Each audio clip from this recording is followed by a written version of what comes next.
bagian dari kalian pernah mendengar Publish for Paris itu sebuah software yang berguna untuk mendapatkan artikel tanpa kita periksa satu-satu secara masif. Dan nanti akan Bapak tunjukkan terkait cara penggunaan Publish for Paris. Nah, selain itu nanti kita akan lanjut ke materi yang selanjutnya, yaitu mengenai science mapping. Nah, jadi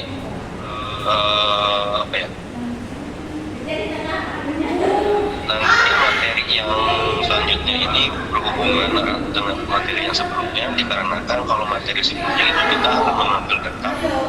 Dan nanti untuk pertemuan yang materi yang nanti itu kita akan mengolah data tersebut, bagaimana kita membaca sebuah jaringan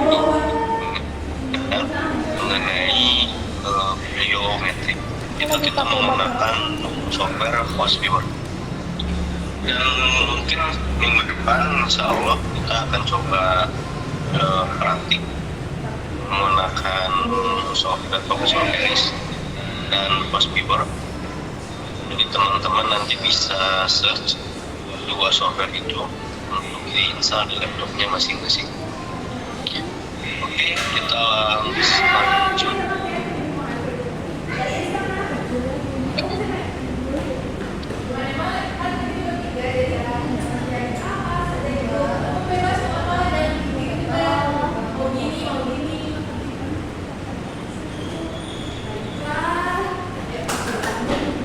Oke, sudah terlihat.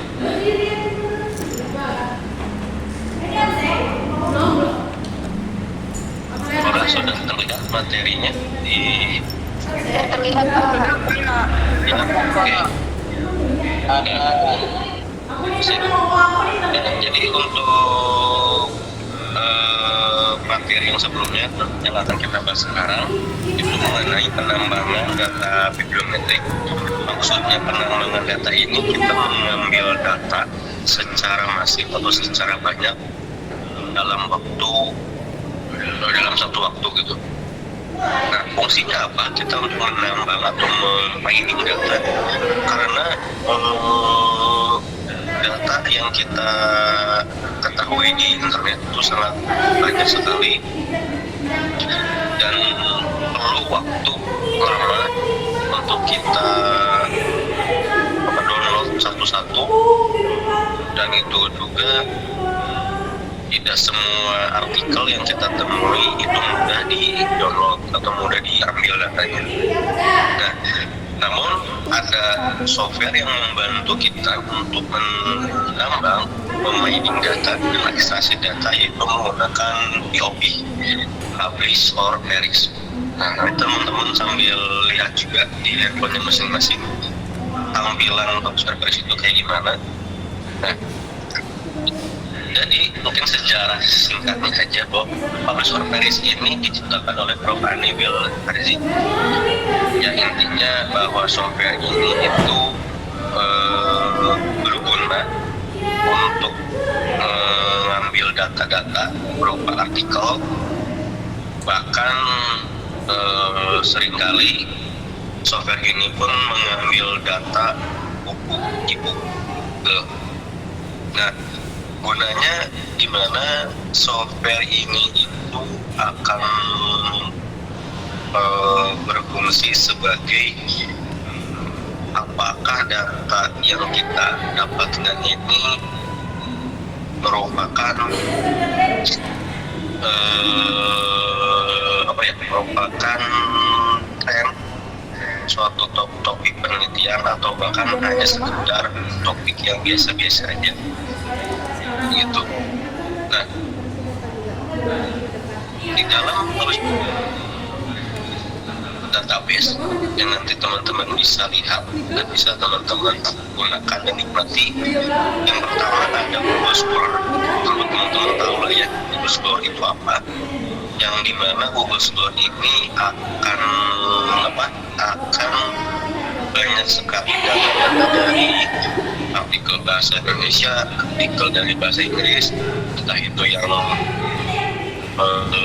terindeks fokus atau bahkan yang tidak, ada yang terindeks rendah atau bahkan tidak sama sekali. Nah, disinilah Google Scholar itu. Nah, software ini akan memiliki limit. Kalau di softwarenya itu Google Scholar limitnya bisa kita ambil sebanyak 1000 artikel dalam satu kali penarikan. Bayangin 1000 artikel, teman-teman cari manual hiji-hiji tanpa menggunakan software, bayang capek gitu kan. Nah, kalau software ini membantu teman-teman kalian untuk menarik data dengan sebanyak tersebut gitu. Nah, selain Google Scholar ada juga database Crossref dan OpenLX. Ini pun sama sebagai artikel yang dia itu mengandalkan DOI, Digital Object Detector. By the way, kalau artikel memang seharusnya artikel yang baik itu dia sudah memiliki identitas DOI itu sebagai apa? Itu sebagai identitas bahwa artikel tersebut masuk dalam database Crossref dan OpenLX ini. Begitu. Akan tetapi kalau teman-teman perhatikan atau teman-teman pasti menemukan lah, walaupun itu teman-teman kalian sadari, ada artikel yang dia itu belum memiliki identitas DOI.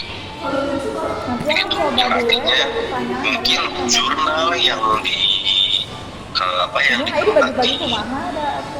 peneliti tersebut itu masih tergolong baru dan dia belum memiliki nomor DOI. Begitu. Nah, selain ada database Google Scholar, Crossref dan OpenLX, ada juga database Scopus dan Web of Science. Nah, Scopus dan Web of Science ini sebenarnya ada cara untuk kita menarik data dari kedua ini, yaitu kita harus memasukkan API key. Nah, mungkin untuk sekarang kita tidak perlu praktik menggunakan ini karena cukup hebat juga dan nanti teman-teman khawatirnya pusing. Jadi kita akan coba dulu menggunakan Google Scholar yang lebih mudah dulu. Begitu.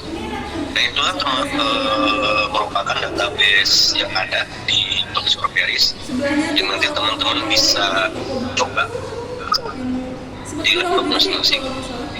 Nah, selain itu kita juga mesti tahu bahwasanya ada strategi atau trik di mana untuk mencari data artikel itu tidak sembarangan kita ngetik kayak di Google gitu loh. Maksudnya kayak gimana? Seringkali kita kalau ingin mencari suatu judul artikel atau mencari kata kunci artikel yang kita butuhkan, itu kita langsung menuliskan teks, setelah itu enter. Begitu. Namun, ada hal yang mesti teman-teman ketahui dan teman-teman ingat bahwa ini menjadi cara kita untuk mendapatkan suatu artikel yang presisi, yang tepat, yaitu menggunakan logika boolean. Nah, logika boolean ini sebenarnya sangat sederhana, yaitu teman-teman hanya mengingat simbol tanda kutip ini. Simbol tanda kutip ini berfungsi sebagai artikel atau kata kunci yang kita ingin cari, itu berfokus pada kata kunci yang dikutip. Bapak kasih contoh seperti ini. Nah, di sini contohnya information literasi itu masuk dalam tanda kutip information literasi, yang artinya nanti sistem akan mencari entah itu judul, entah itu keyword ataupun apapun itu yang isi teksnya information literasi. Sistem akan mencari ini. Jadi sistem tidak akan bandel, pokoknya sistem akan dipaksa untuk mencari informasi literasi. Bagaimana kalau misalkan kita tanpa tanda kutip, tidak menggunakan tanda ini? Nanti sistem akan mencari teks information dan akan mencari data literasi itu bisa. Itu mesti dipahami. Ya. Jadi tanda kutip ini menjadi cara bagaimana kita mendapatkan suatu data, entah itu apapun itu presisi dengan tanda kutip itu. Gitu. Nah, namun fakta di lapangan seringkali ada mahasiswa yang mungkin terkejut atau mungkin panik ketika dia ingin mencari suatu topik penelitian, terus dia mencantumkan simbol ini yang akhirnya tidak muncul apa-apa, yang itu sebenarnya tidak harus dibikin pusing dan panik, berarti memang tidak ada informasi yang menunjukkan topik tersebut. Maka dari itu dibuanglah tanda kutip ini supaya lebih luas pencarian. Tapi kalau misalkan menggunakan tanda kutip ini pencarian, di sistemnya akan tertuju pada dalam tanda kutip ini. Itu yang pertama, logika beliau. Terus ada penggunaan kata kata perintah and dan or. Artinya yang mungkin teman-teman tahu lah ya, arti and dan or, dan atau.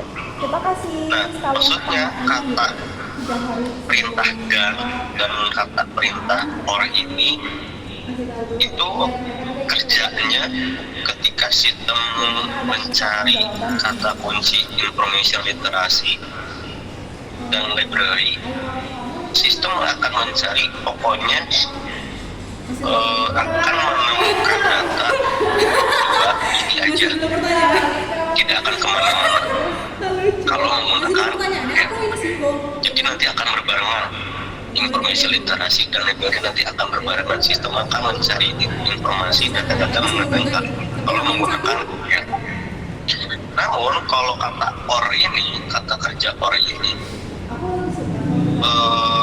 dia itu sistem itu nanti akan mencari data library atau data arsip atau data museum seadanya, begitu, seadanya. Kalau misalkan itu keduanya harus ada, sistem nggak mau, kita nggak mau tahu, jadi sistem akan dipaksa keduanya harus ada. Cara kerja itu nanti seperti itu kata si itu. Tapi kalau kata or nanti salah satu ada, salah satu, saya misalkan data museum nggak ada, ya udah berarti ini atau ini. Itu kata or, itu secara gambaran kerjanya. Nah setelah itu ada tanda bintang. Nah tanda bintang ini merupakan mencari semua variasi kata dasar, seperti contoh ligar, tanda bintang yang nantinya sistem itu akan mencari data-data soal library dan regresi begitu. Nah di pertemuan sebelumnya Bapak pernah nanya-nanya juga soal pemahaman kalian tentang thesaurus. Nah di sinilah thesaurus nanti akan dipraktikkan dengan menggunakan simbol tanda bintang ini. Begitu. Pokoknya teman-teman harus ingat simbol tanda kutip ini untuk mencari suatu data secara presisi dan tertuju langsung. Tanda kutip ini, tanda kutip kata n dan kata o ini menjadi cara kita mendapatkan suatu data dua atau lebih, namun harus sama. Sedangkan kalau or itu nanti salah satu boleh ada, begitu. Nah kita akan coba tunjukkan suatu praktik ya teman-teman. Perhatikan aja soal pengobatan sendiri ini. Sampai suara Melis, bentar ya.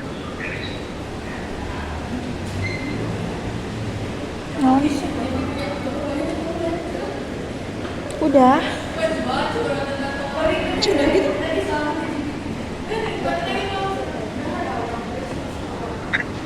Naon ieu? Oh. Bapak.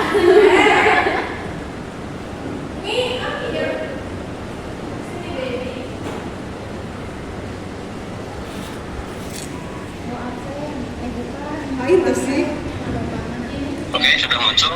tampilan publisher Paris? Sudah, Pak. Oke. Ada ya? Sudah Pak, iya Pak. Siapa? Nah, tadi kita akan coba ikuti dari materi simulasi yang dari materi. Oh, tiba-tiba ada tahu bulat. Kita akan menggunakan sumber database-nya yaitu Google Scholar. Kita klik, dan di sini nanti teman-teman muncul berbagai macam database yang teman-teman bisa gunakan. Pertama kita untuk praktik kita coba menggunakan Google Scholar. Nah, oke. Muncul tampilan seperti ini. Nanti teman-teman mengisi terkait isian title board atau keyboard. Itu yang teman-teman bisa milih apakah teman-teman ingin mencari judul yang sesuai dengan teman-teman butuhkan atau mencari kata kunci yang teman-teman butuhkan.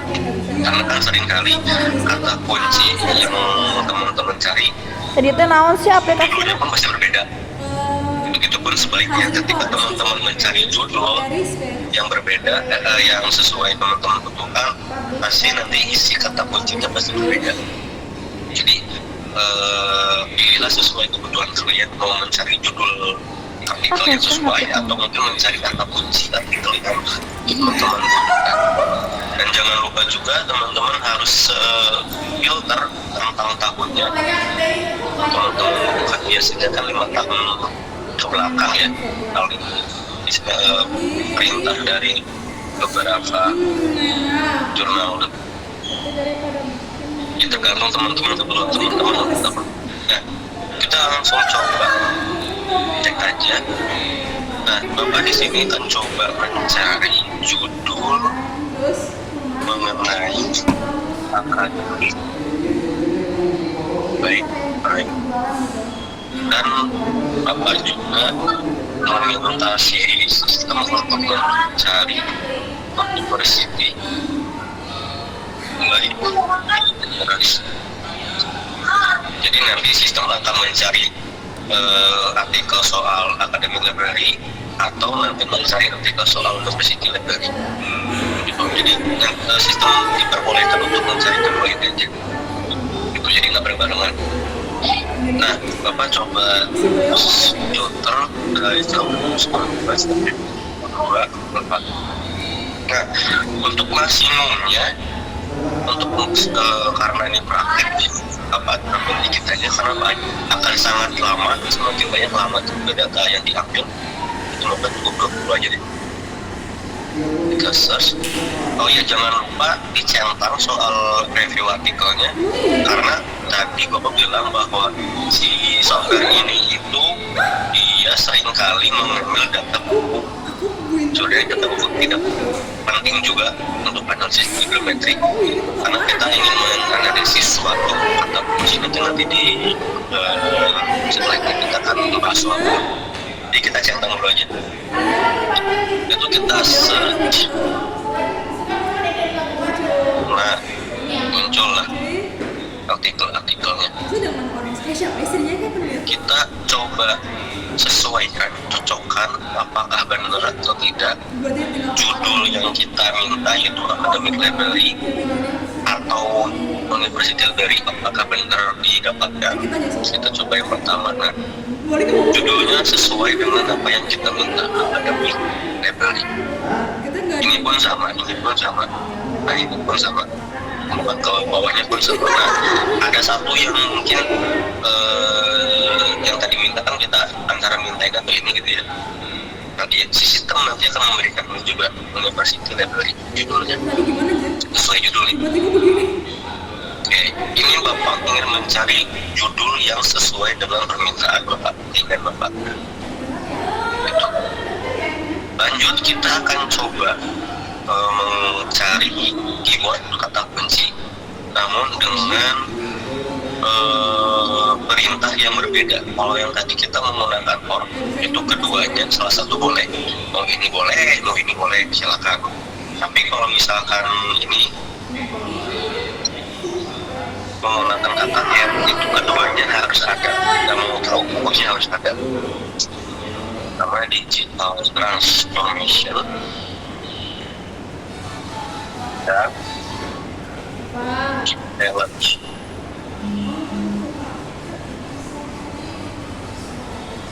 And kita search. Oke. Nah, lihat teman-teman bisa lihat juga dari judulnya. Sebenarnya keyword ini bisa terlacak, bisa teman-teman temukan jika nanti membuka si artikel ini. Nanti di artikel itu kan suka ada keyword kata kunci. Nah biasanya itu akan sesuai. Tapi karena siswa ini tidak memunculkan keyword ya, jadi kita nanti yang kita temukan ini dari sisi judulnya. Ini sebagai contoh. Kita meminta dua kata kunci ini harus ada dua-duanya.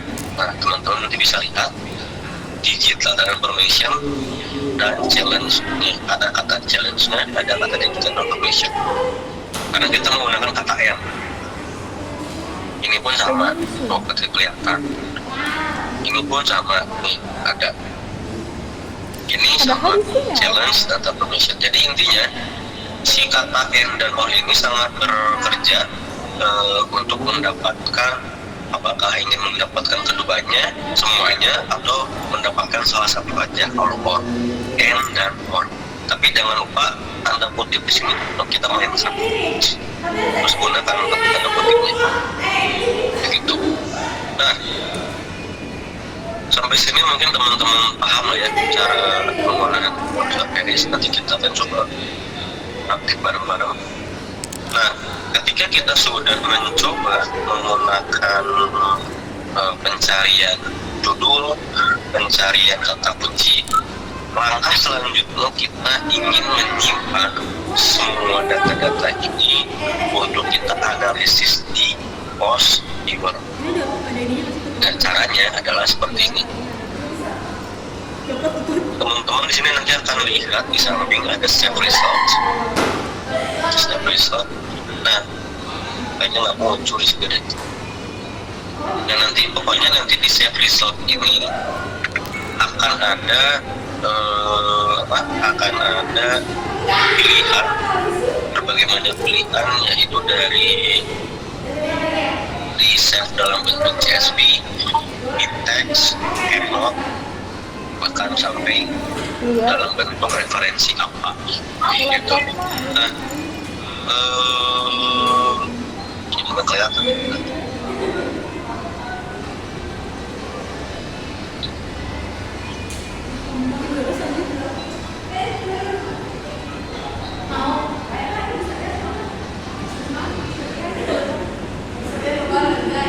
Nggak apa-apa ya.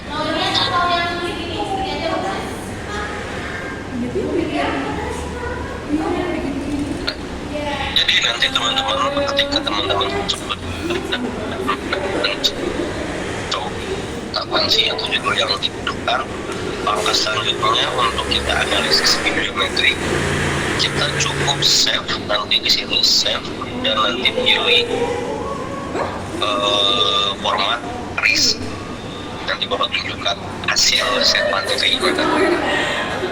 Nah, jadi intinya ketika kita sudah mencoba menambah data, mengambil data, menganalisasi data menggunakan software ini, berarti langkah selanjutnya kita harus menganalisis apakah ditemukan suatu tren penelitian yang baru atau bahkan topik yang kita pilih itu sudah usang, sudah kuno gitu. Jadi si bibliometrik ini berguna untuk teman-teman mendapatkan sebuah research gap, apakah ini itu sudah diteliti atau bahkan belum sama sekali gitu. Itulah gunanya kita menambang data terlebih dahulu menggunakan software Publish on Felix gitu. Nah oke, untuk praktik si Publish on Felix ini sudah selesai. Mungkin kalau yang masih bingung maka bisa ditentukan sekarang kita langsung lanjut aja ke materi berikutnya karena dikit juga sih. Yaitu Maksudnya nyari apaan? science mapping. Kayak ini kayak delay. Bukan ya? Absen.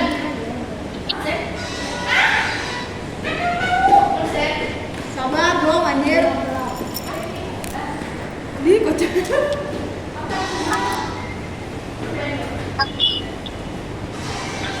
Oh belum guys. Jadi sebelumnya kita udah mencoba mengekstraksi, menambang data menggunakan menggunakan Profesor Peris, dan itu belum selesai kerja kita untuk menganalisis suatu bibliometrik, dan saatnya kita untuk memetakan suatu hasil tersebut menggunakan software PostViewer. Namun sebelum itu kita ketahui dulu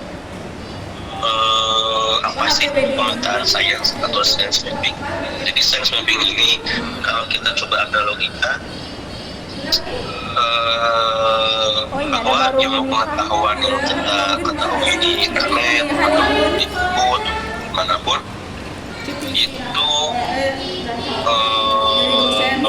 bisa dibilang masih berupa hal yang sangat kasar, masih ada-ada kan. Namun kita perlu di misalnya kebutuhannya udah mendekati parihannya. Kalau misalnya gedung gitu udah dari bulan-bulan lalu. Ilmu pengetahuan ini memiliki kelompok-kelompok tertentu yang nantinya kita sebagai pengetahuan menyesuaikan dengan kelompok-kelompok yang sudah dilakukan. Nah, jadi pemetaan sains ini kita sebagai pustakawan kita nanti bertugas untuk menemukan dan meneliti apakah subjek yang dibutuhkan orang itu apakah masih baru, masih tergolong baru subjeknya, atau mungkin subjek yang dibutuhkan ini sudah tergolong lama atau masih atau udah jadul. Nah, di situlah tugas kita bibliometrik itu seperti itu. Kita memaparkan ratusan bahkan ribuan artikel untuk mencari mana sih titik-titik yang itu menjadi jawaban, apakah itu suatu kebaruan atau mungkin hanya sekedar lanjutan yang tanpa ada perubahan sama sekali gitu. Nah, namun kita perlu tahu mengenai arti-arti jaringan. Nanti akan Bapak tunjukkan maksud dari si nodes dan edge ini. Jadi nodes dan edge ini kalau di PostViewer itu bentukannya seperti bulatan, lingkaran gitu, dan edge ini merupakan bentuk garis. Nah, fungsi dari si nodes dan edge ini, kalau nodes itu merepresentasikan sebagai entitas atau wujud si penulis, wujud si topik atau keyword tersebut. Jadi wujudnya. Nah, semakin besar lingkaran yang nanti kita dapatkan, berarti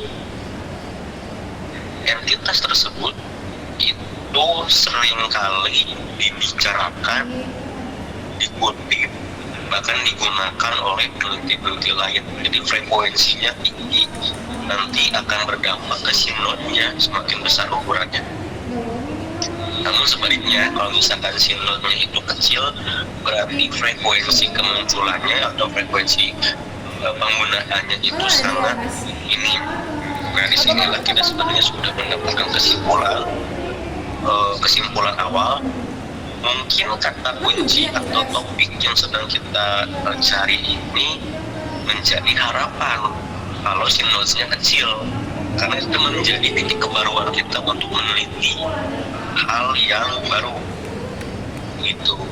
Jadi nanti teman-teman kalau misalkan melihat notnya besar, berarti itu udah sering kali digunakan, sering kali sering kali dimunculkan dalam suatu artikel. Artinya kita harus menghindari dulu soal si not besar itu. Kita cari not yang paling kecil supaya frekuensi yang diangkat itu masih baru. Nah itulah research gate-nya, itu kesimpulan awal. Akan tetapi kita harus tahu dulu nih si edge-nya, jaringannya, network-nya ini, karena mungkin aja si node-nya kecil tapi tidak terkoneksi dari topik awal, topik utamanya. Itu kita harus cek dulu. Kalau misalkan kita menemukan node yang kecil tapi tidak terhubung, tidak ada hubungannya dengan topik utama kita, berarti ya kita cari node yang lain gitu. Nah maka dari itu kita harus melihat, memeriksa node dan edge ini secara bersamaan begitu. Nah itu merupakan si tampilan yang nanti akan teman-teman lihat. Dua tampilan ini yaitu nodes dan edge secara visualisasinya. Nah selain itu kita ada yang mesti ketahui, yaitu jenis-jenis jaringan bibliometrik. Nah, jadi kita ini bisa memeriksa dan meneliti soal penulis kolaborasi, soal kata kunci, trend topik, atau bahkan soal kutipan. Gitu.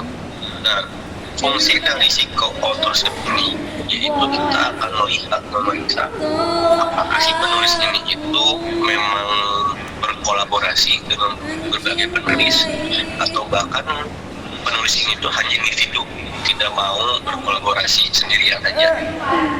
Tuh, itu co-authorship. Gunanya si co-authorship ini kita bisa lihat mungkin aja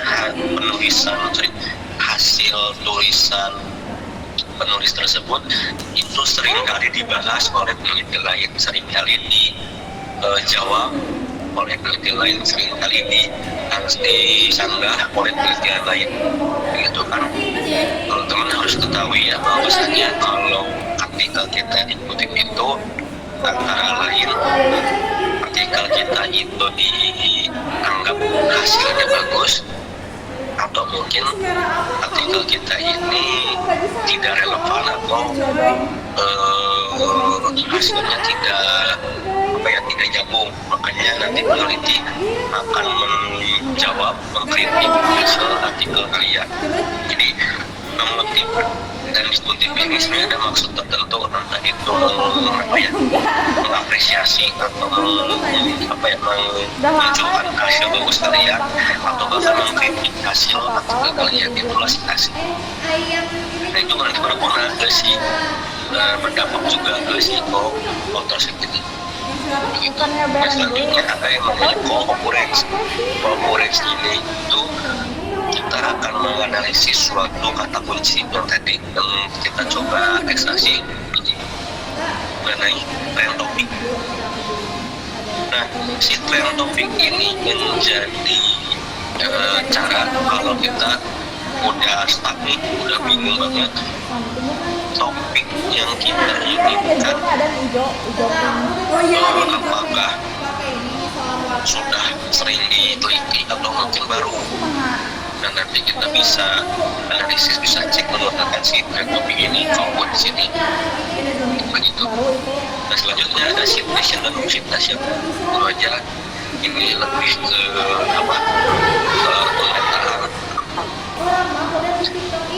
pemetaan artikel ke jurnal mana sih yang lebih sering dirujuk citation dan citation ini. Tapi yang nanti kita akan praktikan cuma dua aja, yaitu co-authorship sama co-occurrence. Itu yang satu tentang penulisnya, si penulisnya atau autornya, kalau yang satu soal kata kuncinya gitu. Nah ini mengenai lanjutannya lebih dalam. Jadi kita langsung praktik saja, kita akan coba. Udah?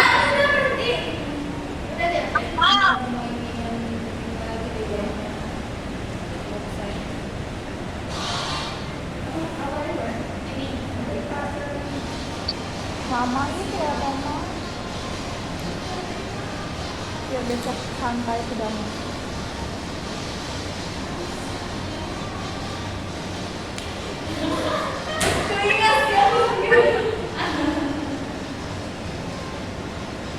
Oke, tunggu sebentar.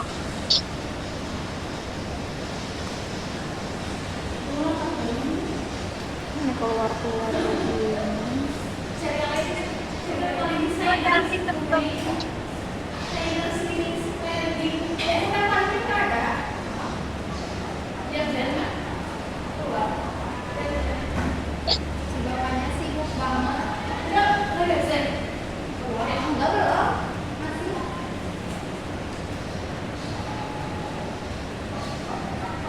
Nah, oke.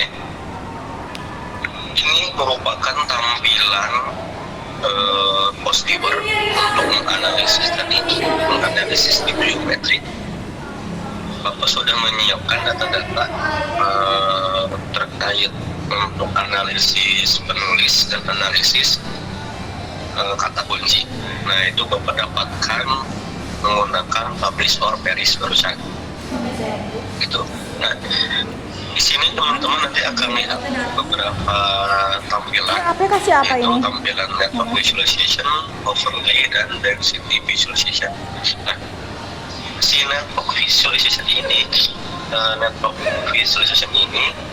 itu nanti bentukan visualisasinya tadi node dan page. Sedangkan kalau overlay itu lebih menunjukkan hasil sampai semuanya kena muka gini. analisis mengenai tahun, apakah itu sudah lama atau baru. Sedangkan kalau density itu lebih ke frekuensi. Jadi kalau satu melebihi jaringan network, apakah terhubung atau mungkin tidak terhubung satu sama lain. Overlay lebih ke tahun, rentang tahunnya overlay. Kalau density itu kerapatan, lebih ke frekuensi. Nah, maksudnya kerapatan itu nanti visualisasinya ada yang terang, ada yang ada yang redup dan terang. Terang itu menunjukkan bahwa itu sering kali digunakan, frekuensinya sangat tinggi. Dan kalau misalkan redup itu lebih jarang sekali dibahas atau mungkin frekuensinya sedikit kecil. Oke, kita langsung aja. Nah, di sini nanti teman-teman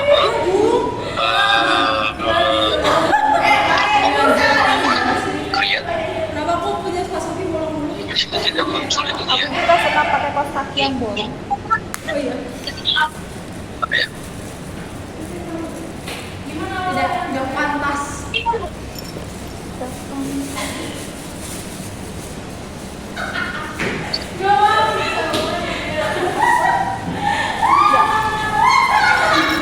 Udah ada ke sih banget.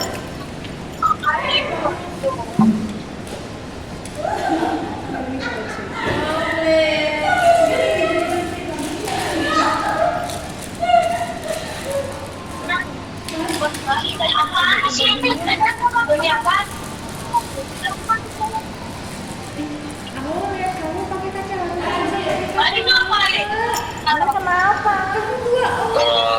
Saya Bapak lagi tidak muncul. Kan sudah lama.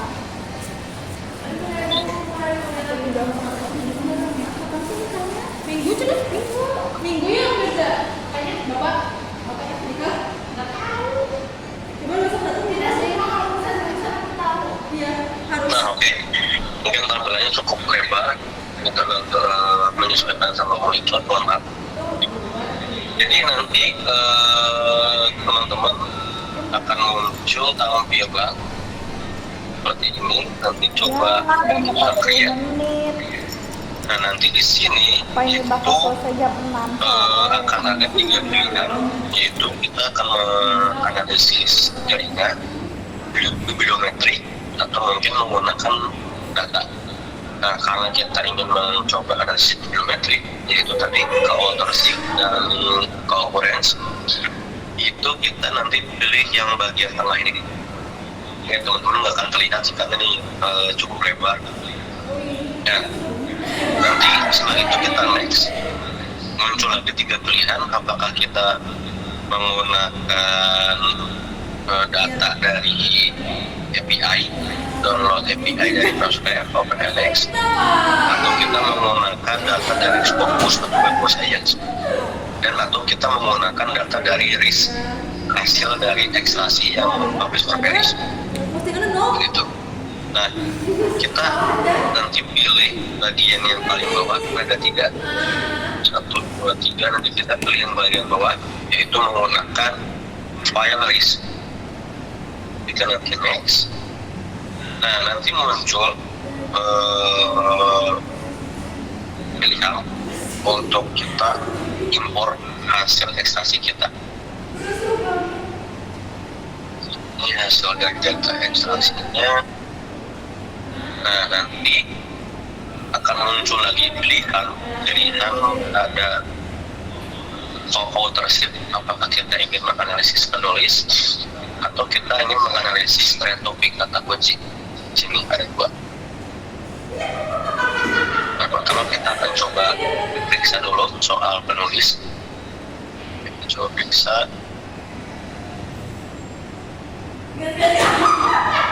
Nah, seperti ini.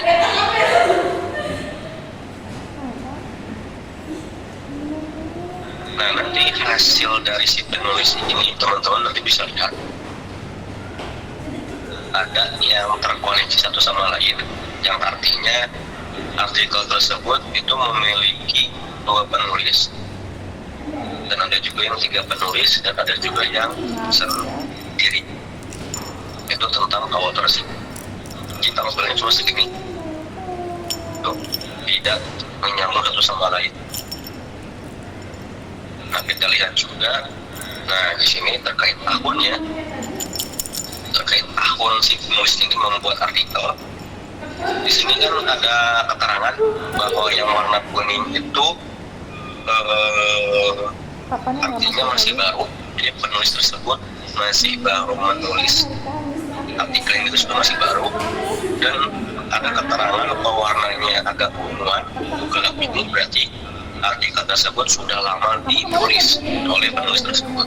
Nah, kita ambil contoh bahwa si Fitria ini kita bisa menganalisis bahwasannya artikel yang ditulis oleh dia ini masih tergolong baru 2023. Nah, sedangkan kalau kita melihat hasil dari Widen, Ahmad, dan Bogiola ini ternyata sudah lama sekali dia menulis artikel di rentang di tahun 2020-an. Tapi ada juga penulis yang dia itu di kisaran 2021 dan 2022, yaitu para Fisya dan Nisa. Warnanya tak sesuai dengan keterangan. Nah, jadi ini tampilannya. Ini soal authorship penulis. Nah, ini soal kerapatan.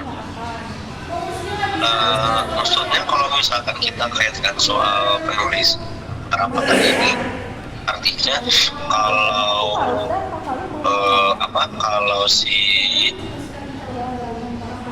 penulis ini artikelnya ini sering kali dibahas oleh penelitian lain atau secara citasinya pun cukup besar artikelnya, maka dari itu warnanya itu terlalu terang di frekuensi artikel yang mereka buat itu telah dibahas beberapa kali oleh penelitian lain, terlihat dari citasinya begitu.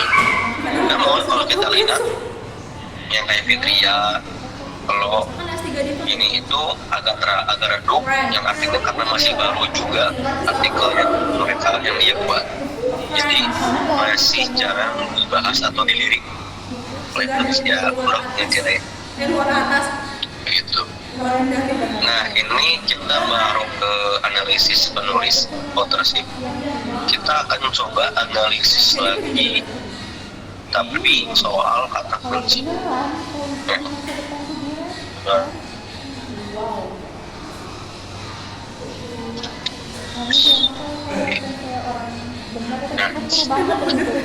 ini kata kunci yang dapatkan dari hasil ekstraksi data barusan. Kalau ada fakultas Di sini teman-teman bisa lihat bahwasannya Gak tau isi mana tadi si ibu Bapak itu ingin mencari topik utamanya yaitu information literasi. tanggal 30 April. Information literasi. Nah, information literasi ini karena ini merupakan topik utama Bapak yang untuk Bapak teliti, maka secara ukuran waktu itu paling besar menjadi ini. Kayak keren banget tuh si Pak Dedi cina naon sih. Karena ini topik utama Bapak. Tapi karena Bapak itu masih bingung, ingin meneliti yang baru soal informasi literasi, maka Bapak bisa melihat, memeriksa di berbagai ujungnya apakah itu ada yang baru mungkin sudah banyak dibahas. Nah, Bapak ambil contoh seperti berikut. Topik utama Bapak itu mengenai informasi literasi, topik utamanya. Nah, setelah Bapak periksa, ternyata ada potensi untuk kita meneliti hal yang baru, yaitu mengenai academic library atau mungkin school libraries atau mungkin medical libraries. Mengapa Bapak langsung menyimpulkan seperti itu? Terlihat dari warnanya ini itu masih baru. Jadi artikel tersebut memang ada yang menulis soal ini dan masih baru, dan secara ukurannya pun itu masih kecil. Itu masih kecil. Nah, selain itu Oh iya. ada juga note yang lebih kecil lainnya, tapi masih tergolong lampau, sudah lama banget, yaitu mengenai faculty development dan teach, soal keguruan, soal pengajaran, begitu. Nah, perlu diingat bahwa sebelumnya Bapak tadi bilang kita harus perhatikan dulu. Kalau misalkan notes-nya kecil, kita harus periksa lagi apakah ini terhubung dengan yang utama. Udah sekarang Atau malah tidak. Nah, ketika kita coba tarik ke sini itu terhubung. Artinya aman, dan ini menjadi potensi kita untuk meneliti soal literasi informasi dan akademik libraries. Begitu. Ini pun sama. Nah, ini pun bisa dibilang bukan menjadi potensi kita karena sudah dibahas, dan ini memunculkan beberapa artikel baru. Jadi dari library instruction muncul topik baru, school version dan medical dan lain-lain. Begitu. Nah, kenapa Bapak tadi bilang coba untuk periksa notes dan edge-nya? Lihat di ujung. Nah, ada yang nyempil sendiri. Kalau kita coba zoom out, nah, Bapak tuh pengen ini utamanya, tapi entah kenapa muncullah soal ini. Nah, memang terhubung, terusnya kecil, tapi ini tidak terhubung dengan topik utama. Nah, ini yang Bapak maksud harus diperiksa secara mendalam. Begitu. Ini soal overlay ya. Nah, kalau misalkan network dibentuknya seperti ini warna-warnanya, maksud dari warna-warni ini itu ada artinya bahwa warna hijau, warna merah, warna coklat, ungu, oranye, biru muda dan lain-lainnya itu menunjukkan kelompok atau klaster. Maksudnya apa? Karena berbagai penelitian itu memiliki topik yang berbeda fokusnya, tentu itu menjadi zaman-zaman masih kayak menjadi cara kita untuk memasukkan apakah topik kita itu masuk dalam klaster yang memang berfokus pada perpustakaan kah, atau mungkin klaster kita itu ingin berfokus pada digital media, atau mungkin hanya sekedar klaster konten kan, atau mungkin hanya sekedar dokumen, atau mungkin eksplorasi gitu. Jadi lebih mudahnya begini, kalau misalkan nanti teman-teman ingin fokus ke digital information literasi dan nantinya ke digital. Nanti artikel kalian itu nanti berfokus pada klaster ini, nantinya masuk dalam klaster ini. Ini sebagai contoh aja. Tapi kalau ingin berfokus pada perpustakaannya secara luas, nanti akan masuk ke klaster ini. Begitu. Jadi kalau network itu nanti kita akan melihat kelompok mana sih yang itu sepi peminatnya, nah gitu bahasanya. Apakah mana kelompok yang sepi peminat atau bahkan kelompok yang banyak kriminal sama sekali. Gitu. Kita kan cara untuk mencari potensi artikel yang kita tulis, carilah hasil cluster banyakkan ini titik-titiknya yang lebih sedikit ketimbang yang banyak. Itu soal network dan overlay. Nah, kita coba lihat density-nya kerapatannya kan. Bisa dilihat kalau kita coba bandingkan, karena ini utama ya, jadi bisa kita dibandingkan soal frekuensi sering munculnya topik medical library instruction dan pengajaran teachers. Nah, kita coba bandingkan dengan dokumen analisis atau information intelligence. Terlihat dari warnanya kalau yang dokumen analisis itu lebih redup ketimbang perpustakaan. Jadi kita lihat yang setelah jelasin ya, ini agak terang dari redup. Artinya topik soal analisis dokumen dan topik mengenai AI itu masih sedikit soal informasi literasi. Jadi informasi literasi yang berkaitan dengan AI ini masih sedikit dibahas. Ini menjadi potensi kita di research kita untuk meneliti begitu. Tapi kalau misalkan kita ingin meneliti literasi informasi dengan yang media digital, ternyata masih terang juga nih, yang artinya masih sama-sama ramai, masih banyak yang nulis begitu. Jadi untuk research-nya masih sulit, bukan sulit ya, perlu kita periksa secara lanjut. Karena kalau yang sebelumnya itu sudah terlihat research itu masih sedikit. Berdiri nggak sih mau disahkan? Gitu. Nah,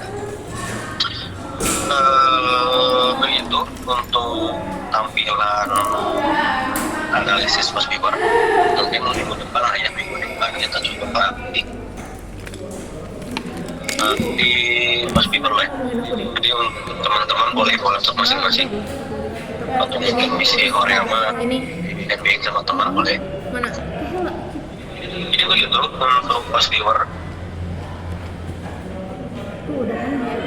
Nah, perlu teman-teman ketahui bahwasanya Kayaknya dari sini deh. bibliometrik ini, apalagi analisis yang sudah kita lihat, Anjir? itu menjadi suatu bukti Kalau di kamu namanya apa? untuk argumen kita nanti. Kalau misalkan ditanya research kita apa, atau nanti bisa ditanya gimana nih penelitian bahwa atau udah lama, atau mungkin penelitian tersebut Iya itu harus biasa ramai install, tapi terus sering kali dibahas. Nah, ini cara barusan, analisis barusan itu menjadi bukti argumentasi kalian. Kalau nanti ditanya apakah penelitian kalian itu baru atau mungkin sudah banyak diteliti begitu. Karena begini, kalau misalkan penelitian yang sedang teman-teman kerjakan dan nanti ya usul skripsi segala macam, kalau penelitian kalian itu banyak dibahas atau mungkin sering kali dibahas, itu akan menjadi warning buat kalian. Mungkin itu akan di komen atau bisa Karena ya ngapain kita meneliti yang udah ada, ngapain kita meneliti yang sudah ramai gitu.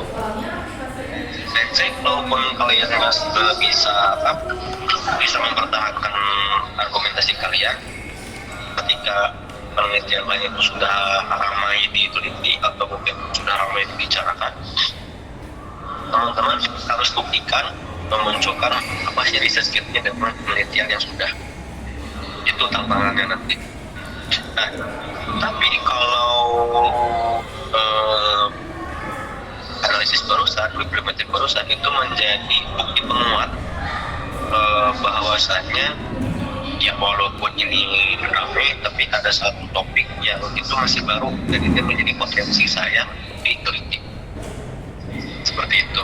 Jadi analisis barusan itu teman-teman bisa menggunakan nanti tugas akhir sebagai bukti juga untuk menguji bahwasannya yang kalian itu sebenarnya ya tidak terlalu lampau, karena ada potensi yang bisa saya ambil untuk diteliti lebih lanjut. Nah itu nanti jawaban begitu. Nah mungkin begitu sudah selesai untuk dua materi kita kali ini, yaitu pertama menambang data, mining data menggunakan Oliver Paris, dan kita lanjut ke analisis bibliometrik menggunakan host viewer begitu. Nah baik, karena sudah sore kita sudahi saja pertemuan kali ini. Untuk absensi nanti PJ punten ya, di WA aja. Hadir. Siapa yang hadir nanti Pedis. Iya, screenshot aja nih. Baik, Bapak.